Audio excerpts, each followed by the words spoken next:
Good morning, ladies and gentlemen, and thank you all for joining us on this glorious fall day.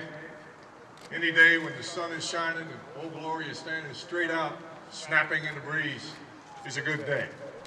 And we're appreciative of all of you being here today to join us for this very special event.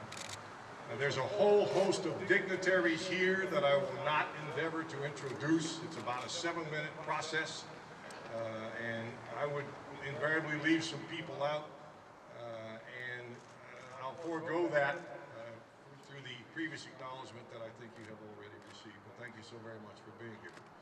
That said, I will make 2 exceptions. One, you should always recognize your boss, even if it's only for the next few minutes. And I would say that the Secretary of the Navy, Secretary Ray Amos, and his beautiful wife Lynn are here. And Mr. Secretary, thank you again, sir, for officiating the ceremony. Some years ago, when I was a young major and aide to a senior military official, I stood back there in the rear for a ceremony very much like this. And I watched the entire thing take place. I had some thoughts kind of roll over my mind. The first was, that guy going out is older than dirt. I mean, he had wrinkles, he was bent as he walked. He looked like one of the ancients. Secondly, I don't remember a lot about what he said, but it seemed to me that he mumbled a lot. And his thoughts were fairly disparate. And lastly, bless his soul, this was one ugly human being.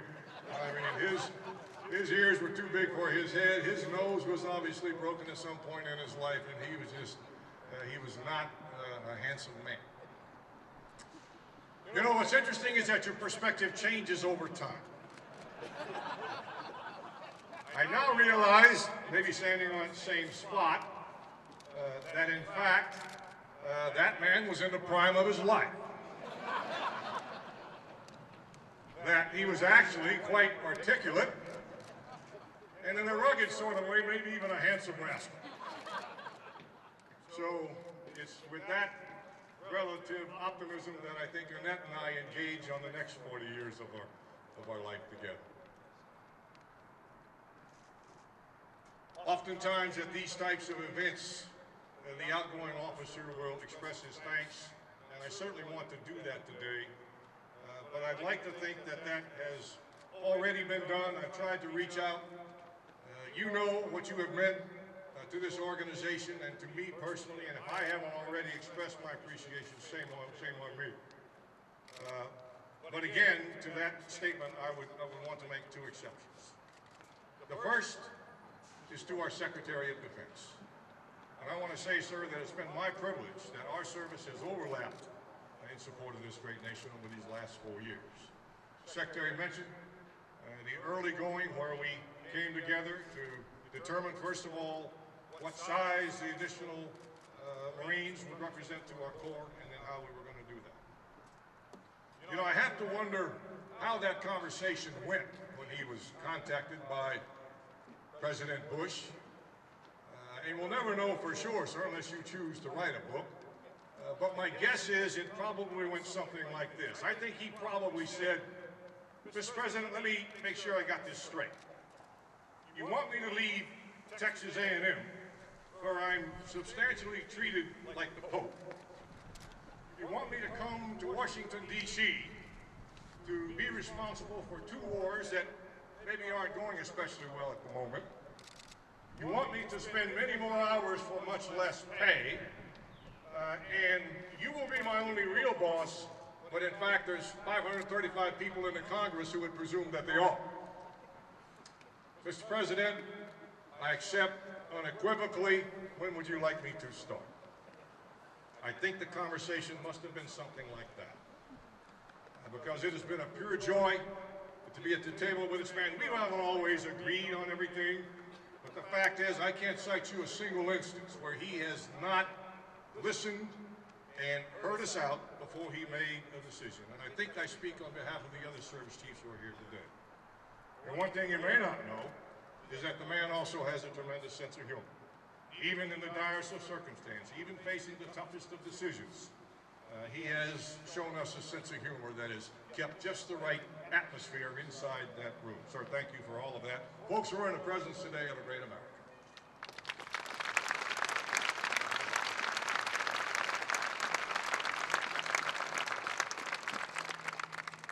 My second exception today are for these great troops that you see standing out here. Ladies and gentlemen, every one of these Marines is an infantryman. It's almost humorous. The Sergeant Major and I, at the start of every parade season, have a chance to talk to them on the back of the building. We gather them together with the commanding officer of the barracks and say, okay, raise your hand if you joined the Marine Corps so you could come to Washington, D.C. and march. Well, needless to say, not a hand goes in the air. This is not what they envision themselves doing at this point in their time in the Corps, because I can assure you, every one of them joined the Corps to have the opportunity to defend this great nation thousands of miles away from here. Our promise to them, of course, is that they will also have that opportunity, and indeed they will. But what we tell them is that you represent a couple 100,000 other Marines that your countrymen are never going to see, and you need to represent them well, and certainly they do. And it's not just Marines. This generation of great young men and women represent all the services, because it's a great generation. And we should feel fortunate as Americans that this warrior class is willing to step up and defend this great nation at a time when our country truly needs for them to do so. Thank you.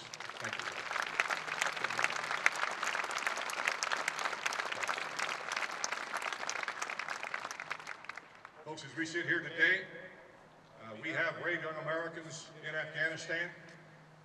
The day patrols are in by now. The night patrols are getting ready to go out. There's a good sense of optimism there. Sergeant Major and I visited about 6 weeks ago. And our Marines believe that they have the momentum, that they have the initiative. Our Army brothers are starting to see the same thing we think now in the province of Kandahar. Lots of work still to be done, a close fight still to be won. But what they all ask of us is that we stay with them, that we continue to give them that tremendous support that they seek and that they need from their Americans, fellow Americans, to understand that it's an important job that they're doing and that we want them to win and come home safe. So I ask you, continue to provide that support, and I think you'll be pleased with the outcome. The reverse of that would not be such an optimistic story. In my 4 years, I hear just about every week, coming from Iraq or now Afghanistan, a story of courage or aggressiveness, compassion or sacrifice that literally brings tears to your eyes. Probably my favorite, personal favorite, over time, is the story of the two brothers, and I'll share it with you today. We had two brothers. They were captains. One was a company commander in an infantry unit off the East Coast, the other a company commander in a reconnaissance unit off the West Coast. They were both in Iraq. They seldom saw each other because they were in different locations. But one day we decided that General Jim Mattis, then Major General Jim Mattis, commanding general of the 1st Marine Division, would go down into Fallujah while it was still very much bad guy country and negotiate a meeting for me with this old bandit named Janabi. Well, the infantry brother was going to be his escort, and the agreement was only 6 vehicles would go into and come out of Fallujah.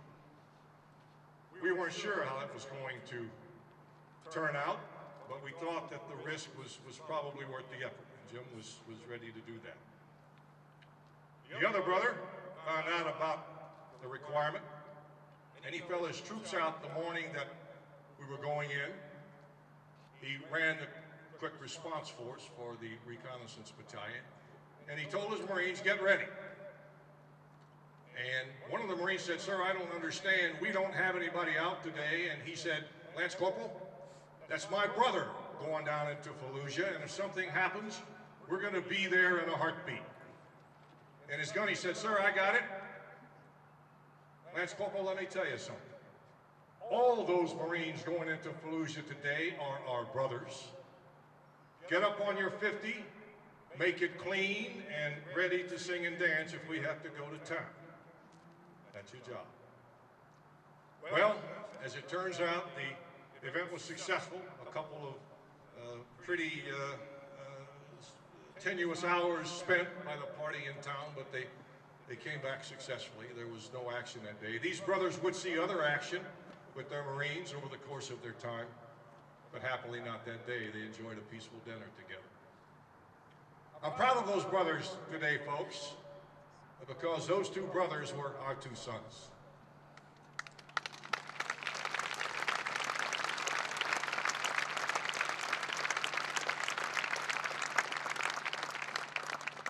As the Secretary highlighted, I'm equally proud of the rest of our family. She would say our most beautiful and charming daughter. We would say our only daughter. But we also are blessed with a wonderful son-in-law who flies Marine Cobras, who is also a major.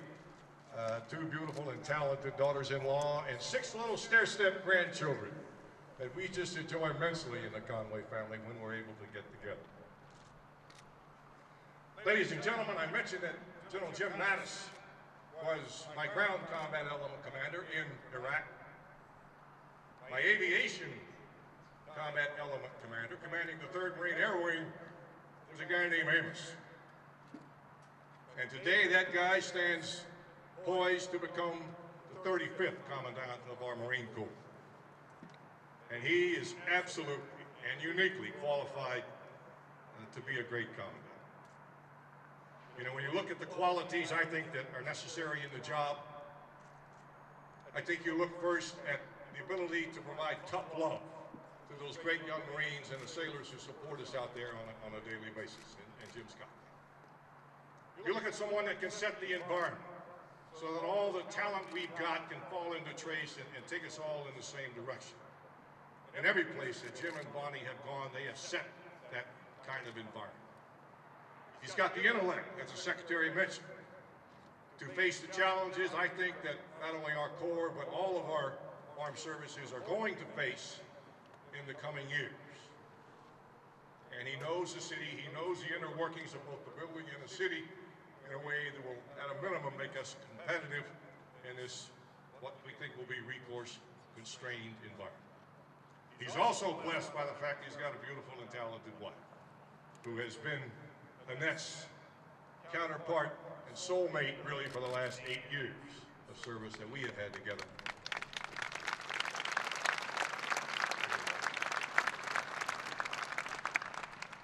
So, Jim, we wish you and Bonnie all the best. You certainly need a talented crew, but as we said last night, I think in 4 years you'll be standing here having taken our Corps to that next plateau. God bless you all.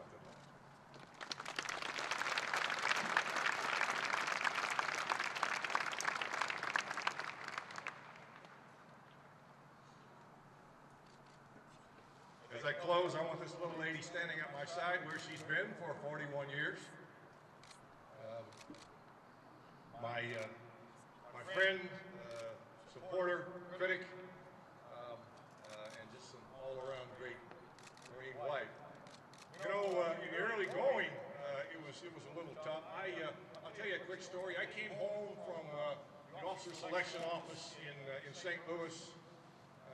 We were living at the time in her little hometown of St. Genevieve, Missouri, about 3,500 people. St. Genevieve produced a lot of great young troops, but the only officer that we ever know of that came out of St. Genevieve was an Air Force captain. But I came home and I said, Annette Louise, I'm going to be an officer of Marines. And her first response was, what makes you think you can be an officer of Marines? I think that was a tribute to the organization, not necessarily a ping against me, but I will say it's been motivational now for all this time. But that was her initial response.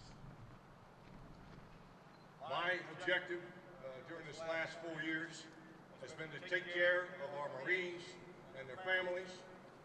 Hers has been to take care of our families and our Marines.